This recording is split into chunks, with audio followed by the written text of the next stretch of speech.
Ito, sandali. Kuya, nagdodroga ka ba, kuya? Paano masabi? Tinatanong ko nga, nagdodroga ka ba? Idaragtas niyo ako para masigurado niyo. Kuya, kuya, anong style ba yung buhok na gusto mo sanang ipag... Gusto ko kalbo, kaso lang hindi marunong yung nagugupit. Hindi marunong. Magkano binayad mo?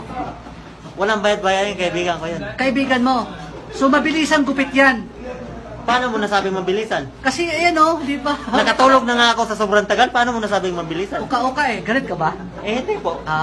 So, hindi ikaw ang sumaksak. Linawin na natin, hindi ikaw ang sumaksak. Eh, paano ko naman aminin yun? So, nagsinungaling ka na hindi ka ikaw. Nasinungaling ako na ako yung sumaksak dahil nasasaktan na po ako eh. Tingnan mo. O yan, namamaga yung paa ko. So namamaga. Tingnan mo yung putas ko. Oh, ayan. tingnan mo. Ngayon lang nilulugan. Ikaw sa sarili Yung ko. buhok. Yuko ka. Yung buhok, ayan, di pa tapos. So, ayun o, sugat-sugat pa. Yung pa, patingin niya, kuya, patingin mo. So, yun o, hindi pa tapos yung buhok o. Bumata ka ba, kuya? Gumamit ka? Gumamit? Oo.